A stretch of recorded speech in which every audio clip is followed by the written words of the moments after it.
Hi అండి. Welcome back to our channel. ఎలా ఉన్నారండి అందరూ? నేనైతే చాలా బాగున్నాను.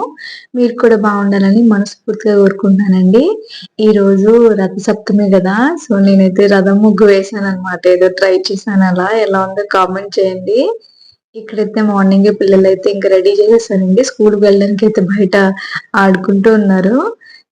ఇంక వాళ్ళు వెళ్ళిన తర్వాత ఇంట్లో పనంతా ఫినిష్ అయిన తర్వాత మధ్యాహ్నం లంచ్‌లోకైతే గోంగూర పచ్చడి చేసుకుందాం అని చెప్పి గోంగూర అయితే కడిగి పెట్టానండి. నేను ఇప్పటికి ఒక 5, 6 టైమ్స్ ట్రై చేసుంటానండి. అన్ని సార్లు ఫెయిల్ అయ్యాను. కానీ ఈసారి మాత్రం సక్సెస్ అయిందనమాట పచ్చడి. ఎందుకో కాన్ఫిడెన్స్‌గా చేసేసాను. వచ్చింది అలానే. సో, కడాయిలో అయితే కొంచెం ఆయిల్ వేసుకున్నాను. ఇంకా అందులోనే ఎండుమిర్చి, ఇంకా ధనియాలు, జీలకర్ర అయితే వేసుకొని ఫ్రై చేసుకున్నాను.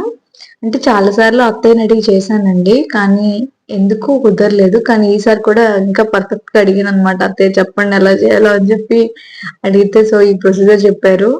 అత్తయ్య ఏంటంటే రోట్లో నూరుతారు కదండీ పచ్చడి. చాలా టేస్టీగా ఉంటదండి. నెయ్యిలో వేసుకొని ఒక ముద్ద తింటే అసలు అమృతం అనమాట. అత్తయ్య ఎప్పుడు చేసినా నాకు పంపిస్తారనమాట. నాకు చాలా ఇష్టం గోంగూర పచ్చడంటే. ఇంకో ప్రాసెస్‌లో కూడా చేస్తారండి గోంగూర పచ్చడి. ఇందులో పల్లీలు యాడ్ చేసి, ఉల్లిపాయ యాడ్ చేసి చేస్తారు కదా! చాలా బావుంటది అది కూడా. ఎందుకోనండి ఒకసారి, 2 సార్లు ఫ్లాప్ అయిన తర్వాత అసలు చేయడానికి ఇంట్రెస్ట్ వచ్చేది కాదు. కానీ ఇష్టం మీద వదలలేకపోతున్నాననమాట. ట్రై చేస్తున్నాను. సో, ఈసారైతే సక్సెస్ అయిపోయాననమాట. సో, ఇంకా ఫ్రై అయిన తర్వాత అన్నీ పక్కకు తీసి పెట్టేసుకున్నాను. కొంచెం ఎండుమిర్చి ఎక్కువ వేసుకున్నానండి. లాస్ట్ టైమ్ ఏమైందంటే కారం తక్కువైపోవడం వల్ల టేస్ట్ పోయిందనమాట.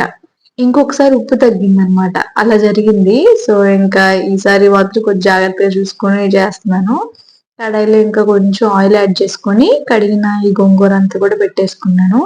ఇవి నాకు తెలిసి ఒక 3 కట్టలుంటదేమోనండి. నేను 4 కట్టలు తీసుకున్నాను. ఒక కట్టొచ్చేసి పప్పులో వండేసాననమాట. పప్పు, గోంగూర చేసుకున్నాను. ఇంకా మిగతా 3 కట్టలైతే ఇలా పచ్చడి చేసేస్తున్నాననమాట. సో, ఇలా ఆయిల్‌లో వేయగానే ఒక 2 మినిట్స్‌లో చక్కగా మగ్గిపోతుంది గోంగూరంతా కూడా. నాకర్థమైందేంటంటే అండి, పచ్చడ్లు మాత్రం రోట్లో దంచుకుంటే మాత్రం చాలా బావుంటాయండి. లాస్ట్ టైమ్ సంక్రాంతికి అత్తయ్య దగ్గరికెళ్ళాను గదండీ! అత్తయ్య గారెలతో పాటు వంకాయ టమాటా పచ్చడి చేశారండి. రోట్లో దంచి అబ్బా! పచ్చడైతే ఎంత బావుందో అండి అసలు మాటల్లో చెప్పలేను నేనైతే. అదే పచ్చడి నేను ఇంట్లో చాలా సార్లు చేస్తానండి మిక్సీలో వేసి. మీరు నమ్మరు ఎంత డిఫరెన్స్ ఉందంటే అంత డిఫరెన్స్ ఉంది. ఆ రోజు అనిపించింది ఖచ్చితంగా ఒక చిన్న రోలు కొనుక్కోవాలని. నా దగ్గర ఉంది గానీ, అందులో అల్లం దంచుకోవడం తప్ప అంత పచ్చడి నూరే అంత స్పేస్ సరిపోదది. చిన్నది కొనేసాను. అదే అనిపిస్తుంటది చూసినప్పుడల్లా ఇంకొంచెం పెద్దది కొనుక్కొనుంటే బావుండేదని. సో, ఇంకిక్కడైతే ఎండుమిరపకాయలు ఫస్ట్ మనం మిక్సీ చేసుకోవాలండి. ఆ ఎండుమిరపకాయలన్నీ కూడా ఫస్ట్ మిక్సీ చేసుకుంటే ఇలా పొడైపోయింది గదండీ! ఇప్పుడు నాకు గోంగూర అయితే చాలా మెత్తగా ఉడికిపోయింది గదా! ఇప్పుడు స్టవ్ ఆఫ్ చేసేసి చల్లారిన తర్వాత మనం మిక్సీ చేసుకోవాలనమాట. మిక్సీ చేసేటప్పుడే మనం అందులో కొంచెం వెల్లుల్లిపాయలు, ఇంకా కల్లుప్పు వేసుకొని మిక్సీ చేసుకోవాలనమాట. అప్పుడు మనకి కరెక్ట్‌గా పచ్చడనేది నలుగుతది. ఫస్ట్ ఏం చేశానంటే ఇంకొకసారి ట్రై చేసినప్పుడు ఏం జరిగిందంటే ఎండుమిరపకాయలతో పాటు గోంగూర కూడా వేసేసాను. అస్సలు కలవలేదనమాట. ఆ ఎండుమిరపకాయలు నలగలేదు. గోంగూరతో అసలు మిక్స్ అవ్వలేదనమాట. అలా జరిగింది. సో, ఇక్కడైతే మొత్తం గ్రైండ్ చేశాను కదా! చాలా మెత్తగా గ్రైండ్ అయిపోయింది. సో, ఇప్పుడు దీనికి తాలింపయితే వేసుకుందాము. తాలింపు వల్ల నిజంగానే టేస్ట్ చాలా బావుంటదండి. సో, ఫస్ట్ కడాయిలో అయితే కొంచెం ఆయిల్ వేసుకున్నాను. అందులోని ఆవాలు, జీలకర్ర, పచ్చెనపప్పు, మినపప్పు అయితే వేసుకున్నాను. ఎండుమిర్చి ఇంకా వెల్లుల్లిపాయలు కూడా ఏసుకున్నాను. వెల్లుల్లిపాయల వల్ల మంచి ఫ్లేవర్ వస్తుంది. అయితే తాలింపు అనేది మంచిగా వేగితేనే బావుంటది. నేను ఒక్కొక్కసారి ఏం చేస్తానంటే మాడిపోతాయని చెప్పి సగంలో ఆపేస్తాను. ఫ్లేవర్ అస్సలు రాదు. సో, కొంచెం వేగిన తర్వాతే పచ్చడైతే యాడ్ చేసుకుంటున్నాను.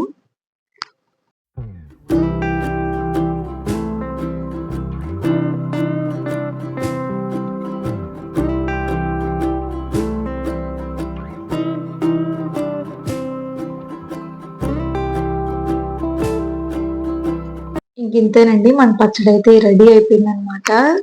టేస్టీ గోంగూర పచ్చడి వేడి వేడి అన్నంలో నెయ్యి వేసుకొని, పచ్చడేసుకొని తింటే సూపర్‌గుంటది. నేనైతే అన్నం మొత్తం పచ్చడితో తినేస్తాను. అంత ఇష్టం నాకు. చాలా బాగొచ్చిందండి. సో, మీరు కూడా ట్రై చేయండి. ఇంక ఈ పచ్చడి కంప్లీట్ చేసిన తర్వాత ఈ చల్లారేలోపు నేను కందిపొడైతే చేసుకుంటున్నానండి. రోజు చట్నీలు చేయాలంటే చాలా విసుగ్గా ఉంటుంది.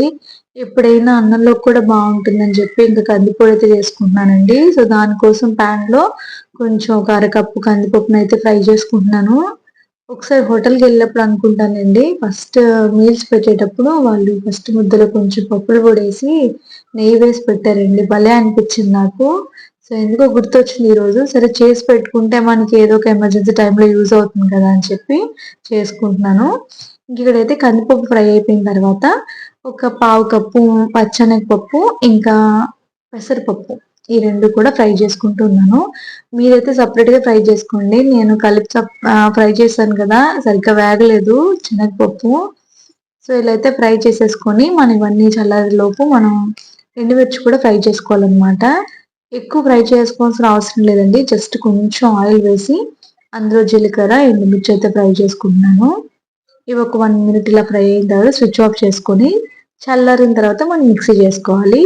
చాలా బాగుంటదండి, అన్నంలోకి కూడా బాగుంటుంది, మన టిఫిన్స్ లో కూడా బాగుంటది. సో ఎమర్జెన్సీ టైంలో యూజ్ అవుతుందని చెప్పి చేసి పెట్టుకుంటున్నాను నేను. రోజు అదే పల్లి చట్నీ బోర్ కొడుతుందండి. సో ఇంక ఇక్కడైతే చూసారా, ఫస్ట్ ఎండుమిర్చి అయితే మిక్సీ చేసుకున్నాను. ఆ తర్వాత పప్పులన్నీ కూడా యాడ్ చేసుకున్నాను. ఇంక ఇందులో వచ్చేసి చిన్న చింతపండు, కొంచెం ఇంగువ, సాల్ట్ అయితే వేసుకొని మిక్సీ చేసుకుంటున్నాను. అంతేనండి, పప్పుల పొడి అయితే మనకి రెడీ అయిపోతుంది. చక్కగా మెత్తగా గ్రైండ్ చేసేసుకొని మనం ఒక ఎయిర్ టైట్ జార్లో పెట్టేసుకుంటే మనకు 1 మంత్ పాటు చక్కగా నిలువ ఉంటుంది. మనం రైస్లో వేడివేడిగా వేసుకొని తినొచ్చు, చాలా బాగుంటుంది.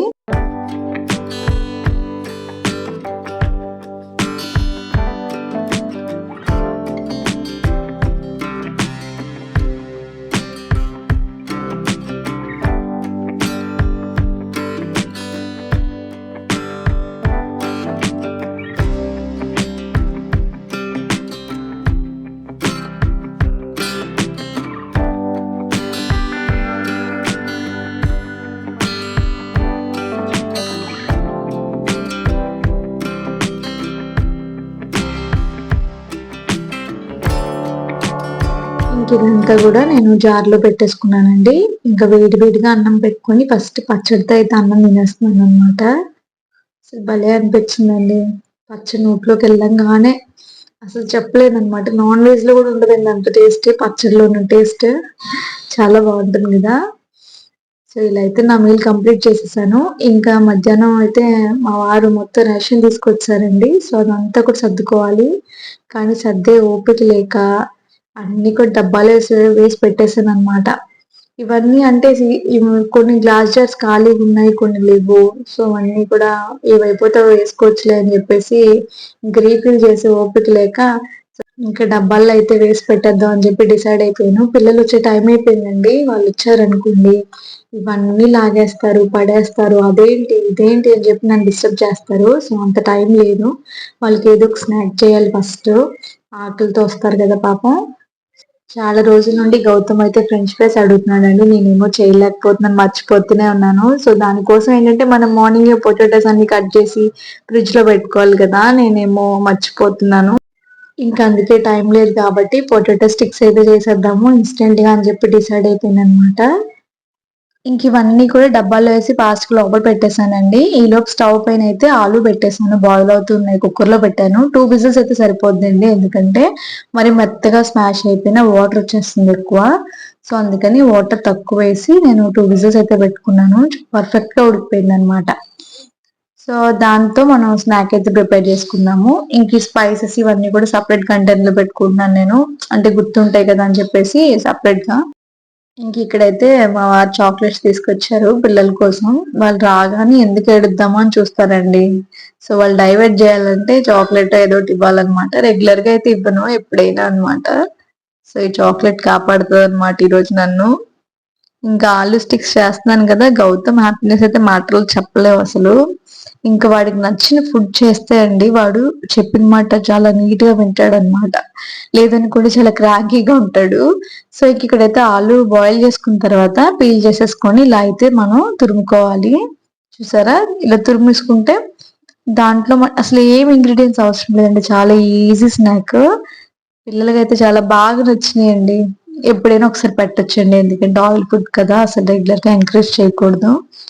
సో అందుకని ఇందులో అయితే సాల్ట్ అయితే వేసుకున్నాను, ఇంకా కొంచెం కారం, ధనియాల పొడి, గరం మసాలా, ఇంకా మనం కార్న్‌ఫ్లోర్ వేసుకుంటాము. కొత్తిమీర కూడా వేసుకోండి, చాలా బాగుంటది.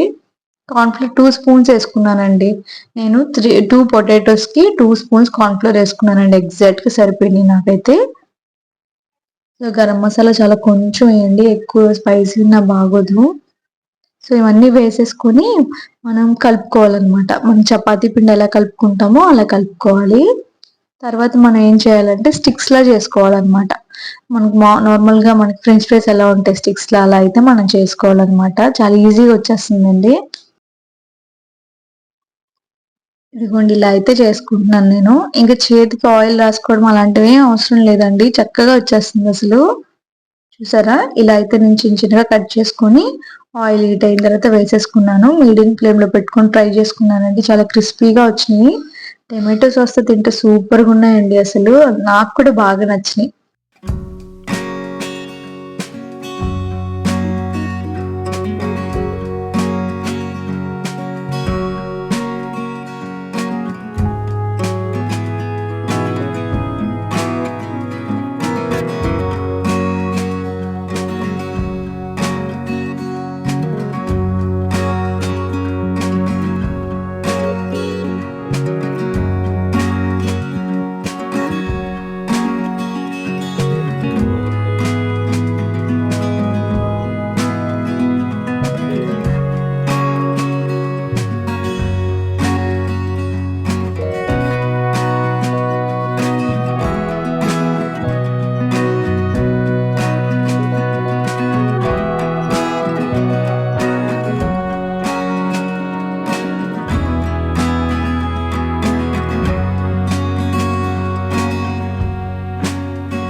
ఇదిగోండి ఇంకైతే మీ పిల్లలకైతే పెట్టిచ్చానండి కొద్ది సాస్ వేసేసి. మా వాడు చూడండి అసలు నా చుట్టూ తిరుగుతున్నాడండి.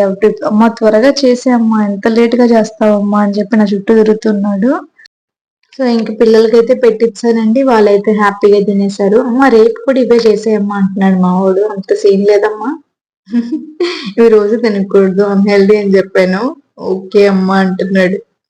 సో ఇదేండి వ్లాగ్ ఎండ్ చేస్తున్నాను. మీకు కనుక ఈ వీడియో నచ్చితే ప్లీజ్ లైక్ చేయండి. Thank you for watching.